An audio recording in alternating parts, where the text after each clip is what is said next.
Ya, kembali bersama kami di Bincang-Bincang Kawan Nuan Sore. Saya ke Pak Gustaf. Pak, gimana proses penegakan hukum terhadap pelaku yang selalu menyelundupkan narkoba ini? Seperti yang saya sudah sampaikan tadi bahwa kita tetap berkomitmen kuat untuk melakukan penindakan terhadap para pelaku tindak pidana penyalahgunaan narkoba ini. Dengan apabila dia memang sudah berulang kali untuk melakukan, maka kita akan tambahkan pasal yang memberatkan dia. Kemudian yang sementara dalam proses itu tetap kita kawal, baik ditangani oleh Polda maupun Polres, tetap kita kawal supaya prosesnya itu bisa berjalan dengan lancar dan pelaku-pelaku ini bisa dijatuhi hukuman yang maksimal. Karena ini mereka pada umumnya sudah berulang kali. Oke. Nah, saya ingin ke Pak Syamsuddin ini karena melihatnya begitu banyak barang yang bisa ada saja yang bisa lolos. Sebenarnya Pak, seberapa ketat pengawasan terhadap pengunjung ataupun barang-barang yang mau masuk ke dalam lapas? Mungkin bisa diceritakan. Baik, terima kasih. Masalah pengunjung yang masuk ke dalam lapas, tetap itu kami lakukan penggeledahan. Baik itu barang bawaan maupun badan. Penggeledahan tetap dilakukan, Bu. Jadi kalau itu perempuan, tetap petugas perempuan yang melakukan penggeledahan. Kalau itu laki-laki, petugas laki-laki yang melakukan. Apakah ada alat khusus yang dipakai di sana, Pak? Alat khusus kami mungkin sangat terbatas, Ibu. Dan yang ada di sana itu hanya X-ray. X-ray itu tidak bisa mendeteksi barang sekecil seperti narkoba. Tidak pakai anjing pelacak begitu, Pak? Bang, kalau itu ada, kami akan lakukan. Tapi di jajaran Kumham sampai ke tingkat anjing pelacak belum ada, Bu.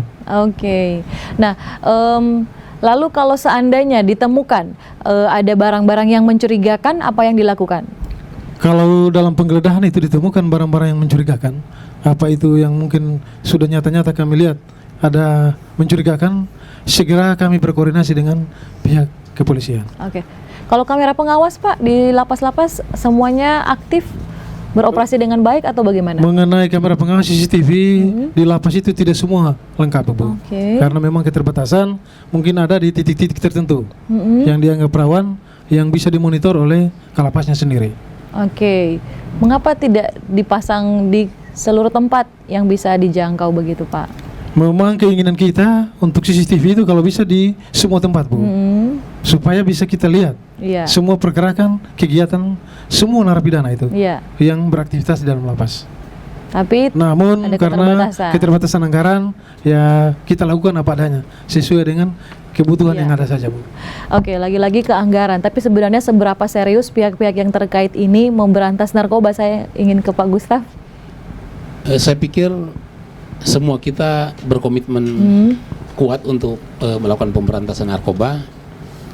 Kami dari Polri tentu sesuai dengan bidang tugas kami melakukan penegakan hukum terhadap para pelaku ini, dan kami berusaha semaksimal mungkin untuk menjerat para pelaku ini dengan hukuman yang maksimal.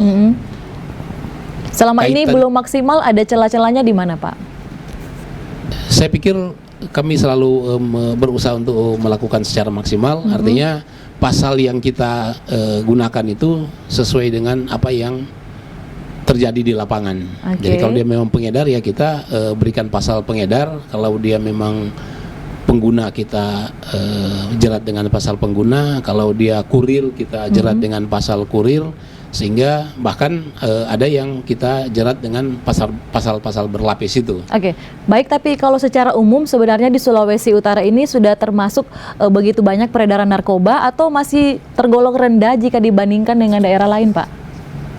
Mungkin secara kualitas kita dianggap, mungkin kalau lihat dari kualitasnya, temuan-temuan itu belum besar dibanding dengan daerah lain yang ada yang kilo bahkan ton. Tapi perlu diingat bahwa di Sulut belum pernah sampai kilo ya? Kalau kilo, 1 kilo pernah, sudah pernah. Bahkan yang baru-baru kita musnahkan itu 1 kilo kokain yang minggu kemarin itu. Tapi mungkin yang perlu saya garis bawahi di sini bahwa angka-angka yang muncul di dalam proses pengungkapan itu, kalau pengungkapan narkoba itu kan beda dengan kasus-kasus yang pidana umum. Iya.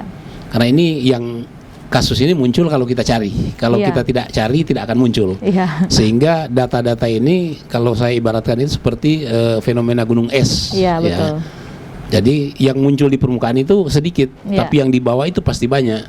Jadi katakanlah mungkin kita nangkap 10, tapi kan yang tidak tertangkap itu pasti lebih banyak. Nah, itu yang harus diwaspadai. Jadi jangan kita terkecoh dengan angka-angka bahwa daerah kita baru sedikit, cuman 3 kasus, 4 kasus misalnya. Tapi kan yang ada di bawah itu pasti lebih banyak. Karena proses pengungkapan kasus untuk narkoba ini tergantung dari polisinya yang mencari. Kalau kita tidak mencari atau agak lengah sedikit, maka tidak akan ada kasus yang muncul. Nah, tadi kan Bapak bilang tergantung dari polisi yang mencari. Iya. Selama ini suka mencarinya di mana saja, Pak?